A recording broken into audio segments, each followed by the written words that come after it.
Assalamu alaikum, chers apprentis lecteurs du Coran al-Karim. Comment allez-vous?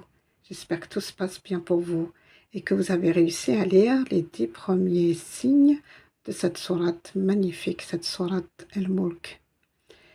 Nous sommes aujourd'hui au signe numéro 11. Nous commençons, vous êtes prêts? Alhamdulillah. Commençons par A'udhu billahi minash shaitanir rajim. Bismillahirrahmanirrahim. Alors, ce signe 11 commence par le E inversé. Avec un point dessus, vous reconnaissez cette lettre? Est-ce la lettre F ou la lettre Qaf? Eh bien, c'est la lettre F. Bravo pour ceux qui ont reconnu cette lettre. Avec sa voyelle E, F. Alors, regardez, observez la lettre Alif, mais elle est surmontée d'une wasla. C'est juste pour lier la particule fait au verbe, au mode impératif à la troisième personne du pluriel. Nous continuons. Donc ici, un alif avec le wasla, c'est juste pour qu'il y ait une liaison. Et c'est le début du verbe au mode impératif. Vous avez ensuite cette lettre, qui est la lettre, la reconnaissez-vous d'abord? Oui, c'est la lettre Ain. Regardez dans là. Regardez la lettre de l'alphabet, s'écrit ainsi. La ligne est ici, d'accord? Voilà, je trace la ligne. Et cette lettre Ain s'écrit ainsi au début du mot. Ici, elle n'est pas au début du mot, puisque vous avez l'alif ici. Et comme l'alif ne se relie jamais avec la lettre qui la suit, donc c'est comme si je commençais un nouveau mot. Donc c'est la lettre Ain avec sa soukoun. Donc moi je dirais faire, faire. Vous avez ensuite, regardez la forme du bateau, avec deux points au-dessus, c'est la lettre T, avec la voyelle E, T. Cette lettre est reliée à la lettre Ra, Ra, avec sa voyelle E, Ra. Vous avez encore le E inversé, avec un point dessus, c'est la lettre F, avec sa voyelle OU, Fou. Et voici ensuite la lettre Waouh. Vous voyez qu'il n'y a pas de voyelle au-dessus, dessous. C'est la lettre longue, OU. Regardez. Vous voyez en plus que vous avez la voyelle OU ici, Fou, de temps. Vous avez l'alif ici. Attention, ce n'est pas une soukoun. Ici, c'est la terminaison du verbe, du mode impératif à la troisième personne du pluriel. Faire, tarafou. Vous avez ensuite la forme du bateau avec un point dessous. C'est la lettre B, avec sa voyelle I, B. Alors, quelle est cette lettre? C'est la lettre del, avec un point au-dessus. Oui. Elle se prononce zel, zel. Avec sa voyelle E, Z, bise. Vous avez ensuite, allez, pouvez-vous me dire de quelle lettre il s'agit? Oui, c'est la forme du bateau avec un point au-dessus. C'est la lettre non.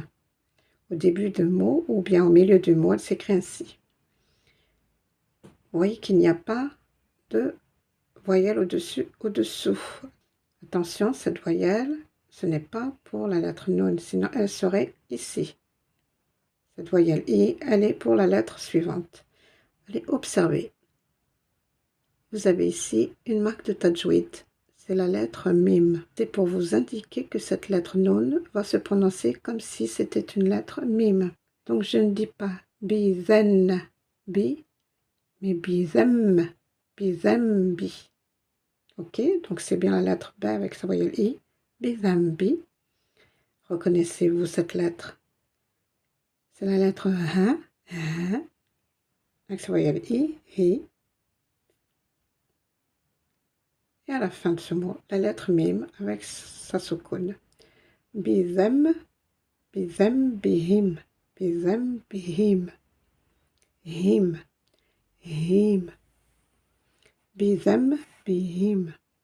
On continue avec le E, toujours inversé avec un point dessus, c'est la lettre F. Et sa voyelle E, F. Vous avez ensuite la lettre qui ressemble à trois dents. C'est la lettre Sin, avec sa voyelle OU, sou. Et voici maintenant la lettre H avec sa soukoun. Donc je dirais H, fasouh, fasouh. Toujours ce E inversé avec 2 points au-dessus, c'est la lettre Qaf avec la voyelle E, A. Et ici, vous remarquez le doublement de la voyelle. C'est ce qu'on appelle le tanwin avec le son E prolongé, qan, fasouh, qan. Et vous observez que le mot suivant, il y a une shidda. Donc, il y aura ici une certaine lecture à faire avec ce tanwin et cette lettre lem que nous verrons plus tard. On continue. Nous avons ici la lettre lem avec sa voyelle I, li. Alors, comment allons-nous prononcer? Au lieu de dire qan li, je dirais qanli, qanli. Fasouh, qanli. Et vous observez comment est reliée la lettre elif à la base de la lettre lem. Donc, voici la base de la lettre elif qui remonte ainsi avec sa hamza et la voyelle e, li, e. Quelle est cette lettre? Waouh! Allez, je suis sûre que vous allez me la retrouver. Allez chercher dans votre mémoire comment se nomme cette lettre. C'est la lettre Sod, Sod, avec sa soukoun, S, li, S. Ne dites pas li, O, S, mais li, S, S. Les S, la lettre H, avec sa voyelle E, H, et vous avez cette soukoun. Et vous avez l'alif suscrit, c'est-à-dire c'est un alif long. Ha, en 2 temps. Et enfin, la lettre B, avec sa voyelle I, B. Li, S, ha, B. Et vous avez le dernier mot qui commence par l'article défini, le, la, les, l'apostrophe. J'ai la lettre alif, la lettre lem. C'est l'article défini L. Mais attention, pas de soukoun, donc je ne vais pas prononcer cette lettre lem. J'insiste sur la lettre sin parce qu'elle a une shidda avec sa voyelle S. Donc je dirais bis. D'accord? Quand je fais la liaison, je ne dis pas bil, mais bis. Voici la lettre suivante. Elle est sous forme d'un triangle. La reconnaissez-vous? Eh bien, regardez, il s'agit de la lettre Ain. C'est la lettre de l'alphabet. Au début d'un mot, elle s'écrit ainsi, et au milieu du mot, sous forme d'un triangle. Et à la fin du mot, si elle se relie avec la lettre qui la précède, elle s'écrira ainsi. Si la lettre qui est avant, par exemple la lettre del, ne peut se relier avec la lettre Ain, eh bien, je l'écrirai comme la lettre de l'alphabet. Et vous avez ensuite la forme du bateau. N'oubliez pas une partie de ce mot. Regardez, il y a les 2 points au-dessous. Et vous avez la forme du bateau, c'est la lettre Ya. Vous voyez qu'il n'y a pas de voyelle au-dessous, mais vous avez ici avant, sur la lettre précédente, la voyelle I. Donc, c'est le son I prolongé. I. Et enfin, vous avez la lettre Ra avec sa voyelle I, Ri. Je termine le signe. Donc, je fais comme si j'avais une soukoun. Sa'ir. Li ashabis sa'ir. Alors, recommençons la lecture de ce signe, lentement mais sûrement. Bismillah, bismillah. Fa'tarafou بذنبهم فسحقا لأصحاب السعير. On reprend un peu plus vite. Allez, bismillah.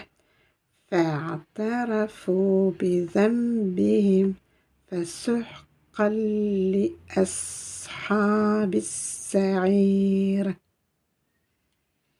Voilà pour aujourd'hui. Allez, maintenant, c'est à vous de vous entraîner. Je vous souhaite bon courage, car là, vous facilite votre lecture. Et n'hésitez pas à vous abonner si vous ne l'êtes pas encore. Appuyez sur le pouce bleu, laissez-moi des commentaires, ça me fera vraiment très plaisir. Et à la fin, qu'est-ce qu'on dit? Alhamdulillah. Alhamdulillahi Rabbil Alamin.